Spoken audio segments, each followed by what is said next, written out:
Olá, turma, saudações. Aqui é o professor Fábio e hoje a gente tem mais uma aula de filosofia. Desde já eu quero agradecer a interação de cada um aqui no canal. Se não for inscrito, inscreva-se. Comente aí abaixo nos comentários.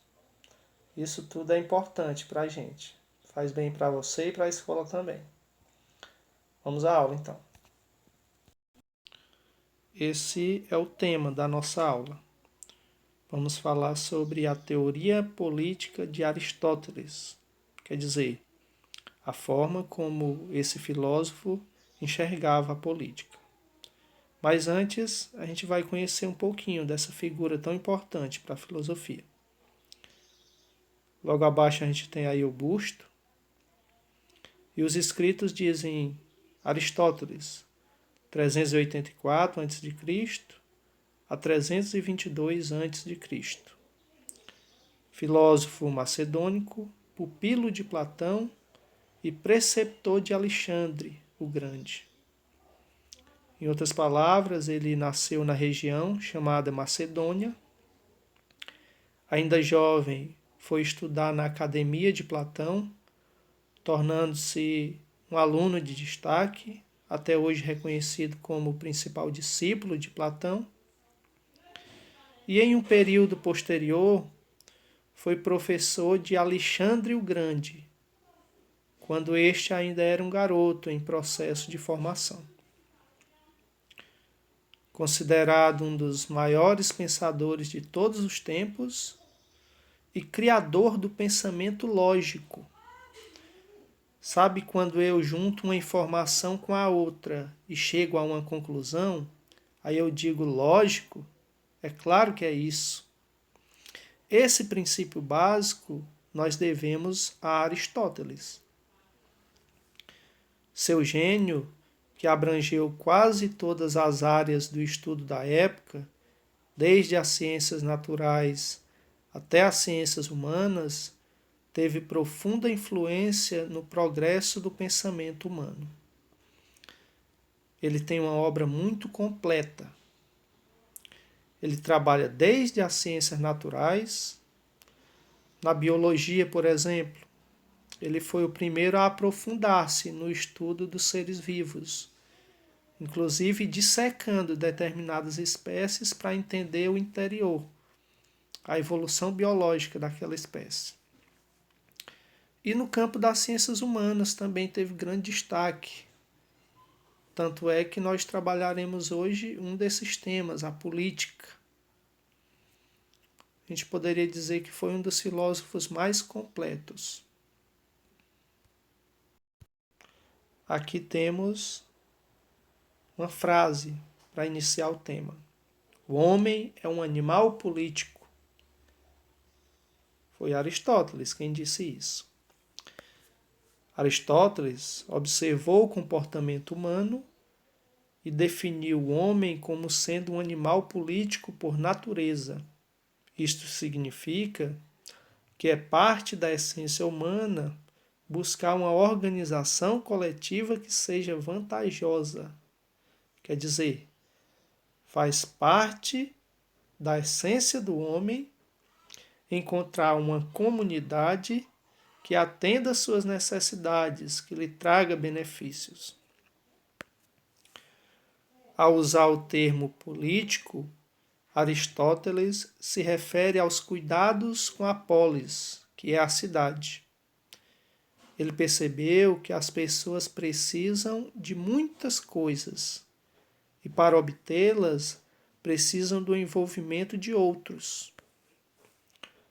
O que não pode ser obtido individualmente é conquistado por meio de relações políticas que acontecem naturalmente entre os homens.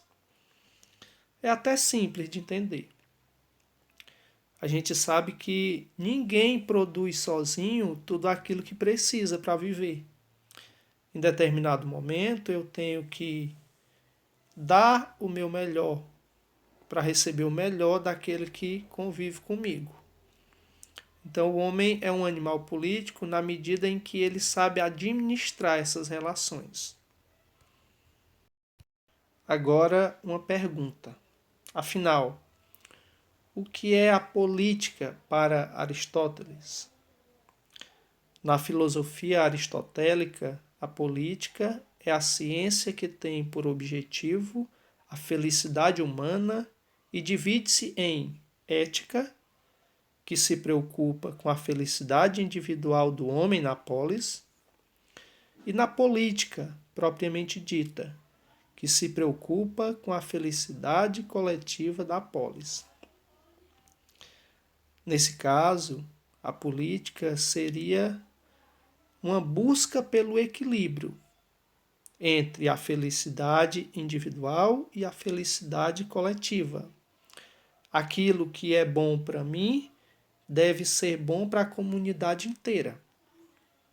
Só assim a política acontece de forma plena. Outro questionamento: qual a intenção de Aristóteles ao abordar a política? Onde é que ele queria chegar? A intenção de Aristóteles, com sua política, é justamente investigar as formas de governo e as instituições capazes de assegurar uma vida feliz ao cidadão. Por isso mesmo, a política situa-se no âmbito das ciências práticas, ou seja, as ciências que buscam o conhecimento como meio para a ação. A gente percebe aqui que a intenção de Aristóteles era muito clara. Ele queria investigar uma forma de governo que fosse capaz de assegurar uma vida feliz ao cidadão. Nesse sentido, ele afirma que a política ela tem um sentido prático. Ela vai acontecer para promover a felicidade. Ela não é apenas um questionamento, ela acontece de verdade, na vivência, no cotidiano. Agora um tema, podemos dizer até um tanto polêmico. Aristóteles, de certo modo, aceita a escravidão. Dizia ele que assim como na natureza existe uma hierarquia, onde um animal serve ao outro, na sociedade também deveria existir essa hierarquia. Então, alguns nasceram para mandar, digamos assim, e outros nasceram para obedecer. É natural, é essa a função. Ele distinguiu entre natureza de escravo e escravidão. Agora a gente vai ver o que significa cada uma delas. A natureza de escravo indica que o indivíduo, nascido para ser escravo, tem uma função útil de escravo. É esta a função corporativa para a qual existe. Ele não sacrifica nada, pois sua natureza não exige mais do que compete na sociedade. Como eu havia falado anteriormente, ele aceita a escravidão em parte como algo até natural. Quer dizer, alguns nascem para ser escravos. Já a escravidão, propriamente dita, é a apropriação dos homens vencidos na guerra, por meio da força e violência, para submeter os vencidos aos seus desejos e caprichos de modo coercitivo. Havia na Grécia, da época de Aristóteles, uma lei, segundo a qual todo homem vencido na guerra tornava-se propriedade do vencedor. Nesse caso, a escravidão já é um processo coercitivo que ocorre por meio da força. Os derrotados tornam-se escravos. Encerrando, nós temos aqui as formas de governo segundo Aristóteles. Ele divide as formas de governo segundo dois critérios. O primeiro deles é a quantidade de governantes. Então, o governo pode ter apenas um, pode ser regido por um pequeno grupo, ou pode ser partilhado por todos os cidadãos. O segundo critério é de acordo com o interesse desses governantes. Quer dizer, a forma de governo pode ser boa ou pode ser má.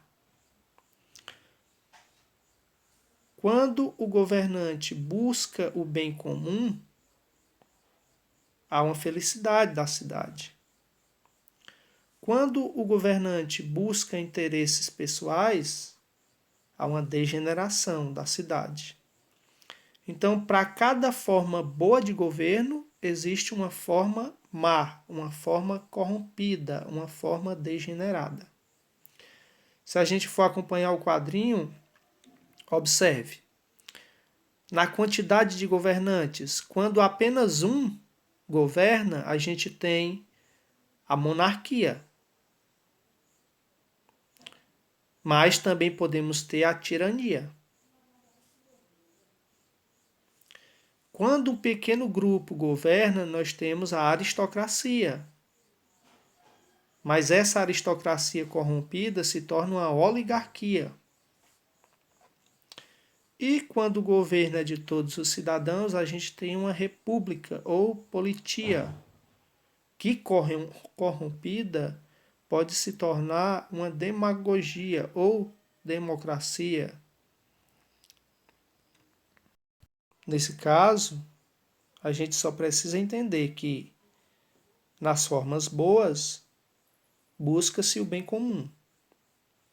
Agora, quando o governante começa a agir em interesse próprio, essas formas boas podem ser degeneradas, tornando-se más. Obrigado pela atenção. Logo, logo a gente se vê por aqui novamente. Até a próxima.